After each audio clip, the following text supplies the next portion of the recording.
The French Dispatch. So this is the latest film from writer-director Wes Anderson, who's done other big hits such as Moonrise Kingdom. His last film was The Grand Budapest Hotel, and actually, was it Isle of Dogs? That may have been Yeah, actually. Isle of Dogs, then Grand Budapest, I think. Good and He's bad. definitely an auteur. He has a really unique style. Uses a lot of the same actors. He's been making movies for about 20 years now. Really an established name. So, The French Dispatch, which has a longer title of which is actually in Kansas. So this was I was a little confused by this. So it's a newspaper that's in Kansas, but they have like a French section about things happening in France. It wasn't super clear, honestly, in the movie, Yeah, it's a little confusing. but long story short, there is a paper in Kansas called the Kansas Evening Sun. The French Dispatch is part of that. The It is run Liberty by. Kansas Evening Sun. Yes, Thank and you. the French. Yes, got it. And Bill Murray is the senior editor, and he's got to cut together this short magazine. He's got to get stories, got to get the different sections, and so that's what the movie kind of is. We get three short stories, kind of buffeted by little shorts beyond that. The first story is about a painter from who's in prison, played by Benicio del Toro. The second story stars Timothy Chalamet about a student uprising and upheaval in the town of Ennui, France. And then the third story deals with a kidnapping caper voiced kind of recollected by Jeffrey Wright, who has this incredibly smooth voice that he gets to star in. And like most Wes Anderson features, we get this really huge cast of characters. Some people with big roles, some with small. Everyone gets to do a little bit of everything. We get a lot of quirkiness, pastels, symmetrical shots, really highly rehearsed, highly synchronized shots that we have in the movie. So that's kind of our setup. Zach, what do you think? So I actually like the French Dispatch a lot. It's interesting because I don't know who to recommend it to, and I'll talk about it more at the end.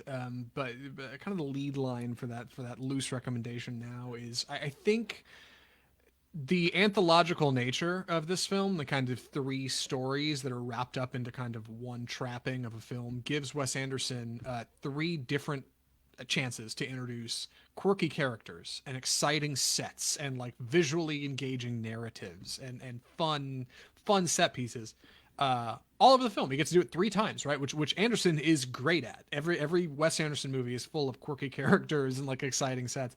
So being able to do that three times in a movie is huge. Like that gives him three chances to show off like all these wonderful quirky settings and places he has.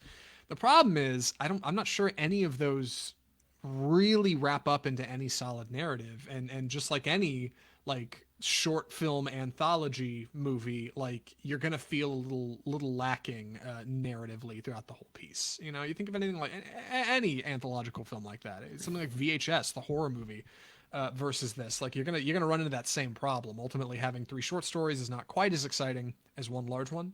The stakes aren't as high. You know, it's not quite as engaging from a narrative standpoint, but for those of you who are Anderson fans and you know what you're getting into here, I don't think you'll be disappointed. So, Andy, where do we start talking about this monster? Well, why don't we talk about the just the visual style? That's part of what he's best known for. Sure. So, like you said, Anderson obviously is known for his almost like stage like presentation, right? Everything is 1 point perspective. The camera's always just flatly facing the side of a building or the side of a house or the side of a room, right? And our characters are kind of walking straight through it. That's how everything is presented, almost like you're sitting in an audience looking at a stage. And visually, that sounds like it would be flat, but Anderson takes every single opportunity possible to change it up and give you something exciting. Whether that's a bunch of props on screen that are perfectly orientated and symmetrical to fit exactly where everything should go visually, to having sliding cameras on dolly shots move around or pull-ins and push-outs, crash zooms on occasion, and even a very diverse use of color and black and white in this film, which bounces back and forth often. And I think obviously has visual implications, but I'd need to watch the film again to really analyze them and figure out what all those are. that stuff's a ton of fun. And visually, this movie, I don't think misses. I mean, it even has fun sequences like stop motion bits. Miniatures are featured in here. Matte paintings are going to be in this movie. You've got black and white sequences versus color, side by sides. He plays with aspect ratio. There's an animated sequence. like like the visual engagement in the French Dispatch is very very good. I find myself constantly looking and darting around seeing things on screen. So huge fan of the visual presentation. Yeah, that's one of the things that I think is most impressive about the movie. You'll have these shots where like 16 things happen in a certain order, and it's not 16 things happening at once. It's things being synchronized like a clock, and it's like, I mean, it must have taken so much rehearsal because it's so tight. There's a shot outside of France like in the morning, and it's, it's narrated with like a busy Sunday or Monday morning, and like, 15 people walk out from different directions and different angles, all doing different things and sync up. There's animals that are synced up, which I think is probably really difficult to do. Things like that are really impressive. Like you said, the use of color and black and white is really stunning. And just how much is going on in a lot of scenes. It's really a lot.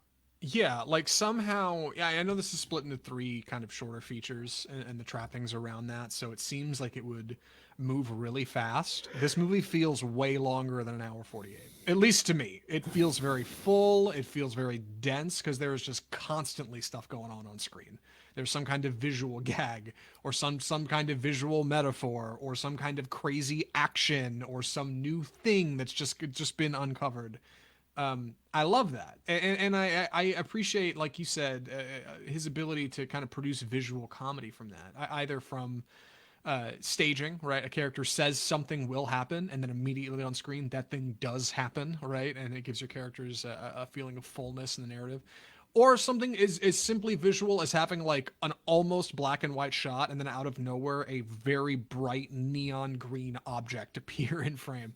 Little things like that create like visual fidelity that you don't get in a lot of other features. That's why I think Anderson often feels like an auteur, because he's able to develop his own visual style nobody else has. Michael Bay's got the same thing, except with explosions and lens flares. Wes Anderson has that with, the French Dispatch and Grand Budapest and any of his other features.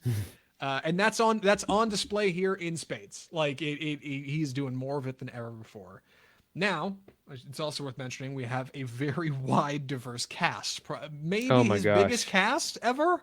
I mean, I've got the poster on screen, and you can barely see all the names on there. But there's a second print of the poster with all the characters, and it looks like a freaking Monty Python, like Terry Gilliam amalgamation of faces and mess. Like, there's so many people in this movie.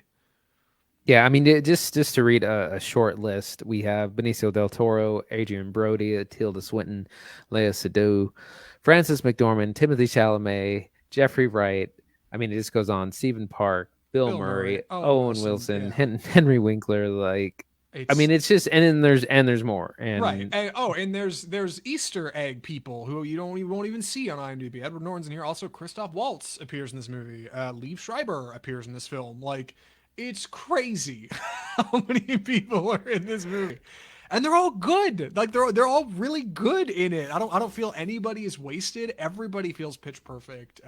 Notable performances include I think Lea Seydoux as a very toned down but very exciting character named Simone. Benicio del Toro's a ton of fun. Timothy Chalamet's great as Zeffirelli. And I think I gotta say, man, standout performance might have to go to Jeffrey Wright. He is so much fun in this movie, and such a far cry from his muted character in HBO's Westworld. Like, immediately draws my attention. He's great in this movie. Jeffrey he Wright's wonderful in this film. he has such this he has just this really low, like, smooth voice that just like brings you on. I mean, it's like he might be like the next Morgan Freeman. To like Dude, his oh, voiceovers yeah, are so he's good. and he's just got this presence, and his story it kind of spans past and future. So we get kind of older Jeffrey Wright and then younger Jeffrey Wright, and like both of them are wonderful in their own way. The older one's like thoughtful and pensive and quiet, and the younger one's emotional and he's a hot shot. He's got fire in his eyes. Like, man, like a ton of fun. Like everybody's firing on all cylinders. I think everybody says they love working with Wes. They want to keep working with him. I think the man's more than capable of directing a cast. That's for sure. How about Andy, the comedy? Did you laugh in this movie? I laughed a No, lot watching this. Okay, no. you didn't laugh. Maybe Okay, that's okay. my theater wasn't very full, and I think it was if it was a bigger crowd, like it's one of those things where like if enough people chuckle, it kind of Yeah. it sounds like a laugh. But because it was just me and like three other people, a lot of the jokes kind of fell flat for me and for my theater. Yeah. Well, it's certainly a dry sense of humor, and I think this is probably the same for me. I don't think really anybody laughed. My theater was, to be fair, I went and saw it at Alamo, so that does invite a I want to say a bit of an older crowd, right? You're not going to get a lot of teens hanging out at Alamo, and my theater was older folks because it's a Wes Anderson movie, right? Like you're kind of inviting people who are going to be more mature and are going to be pursuing an Academy Award winning cast. And yeah, most of them did not laugh once. Whereas me and Christine were like rolling in our seats in like multiple instances. And there's stuff I laughed at that like nobody else laughed at. Like I found funny that everybody else didn't think was funny or didn't care. But I feel like Anderson's, love letter to journalism here, like is chock full of the quirks and eccentricities of not only the unique authors that inspire the work, but the characters that are found in it. Each of these writers, Tilda Swinton's J.K.L. Berenson, Frances McDormand's Lucinda Cremens, and Jeffrey Wright's Roebuck Wright, are all really unique narrators, like with their own character and their own setting and their own set of problems, and all of them are pushed to the side in service of producing, an exciting story for Bill Murray's editor in chief. And I love that. I love they all feel like they have personality, and yet Bill Murray's able to step back and say, "Well, just make sure it sounds like you wrote it that way on Yeah. purpose." Very charming, very simple, and I really get into it.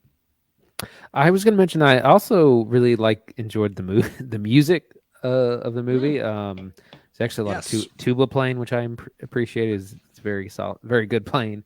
But yeah, just like the film is quirky and the shots are really unique. The music is like that as well. It's very lighthearted, very like fun score. That reminds me. A quick aside for those of you listening to the show. Over the weekend, I was at a Halloween party, and I might have told somebody I knew, somebody who used to be a music teacher and no longer was, and that person used to play trombone. Andy, you used to play tuba, didn't you? Yes. You didn't play trombone. No. I mean, I could, but it wasn't. You like also my main. likely did not go to the University of North Texas, right? No. Okay. Well, if you get any of your fan mail or anything, just direct it to me. I'm happy to feel that for you. Anyway, yeah, the music is tremendous in this movie. Lots of fun, and there's a couple tracks that are featured prominently in the trailer that are really also featured prominently in this. But that's okay. Like Anderson, like Edgar Wright, I think is talented at kind of choosing their own musical direction. I think they're drawn by a lot of the indie music they listen to and like the stuff that those directors. The music they're influenced by is usually in the film, right? That they draw inspiration from that stuff, and that's good. And I'm glad a lot of that makes it here. Lots of great French music, lots of good foreign music. A lot of fun tunes, and much to say politically about the world in these features. Andy, any other thoughts for recommendations? I mean, I think that's where it kind of falls short for me is that just the three narratives, first of all, they don't really tie together, but they also just individually, I feel aren't really saying much. Like they're fun little stories, but I was just thinking they might say more because something like the Grand Budapest Hotel is kind of a more mature work and has kind of themes running through it, and we don't really get that. They're just kind of quirky stories for the sake of being quirky. Yeah, I would liken it more to like Grand Budapest or Royal Tenenbaums or Life Aquatic, Darjeeling Limited. One of his previous features would be more like some kind of unique entree or a full course meal you're getting somewhere. Whereas this is like a selection of fine finger foods. This is just a tasting from a director who otherwise would be making something more robust, and that's okay. Like I think this gives him the opportunity to experiment, to try new things. It's a little like Edgar Wright doing this kind of dual feature in Last Night in Soho, but I just wanted more.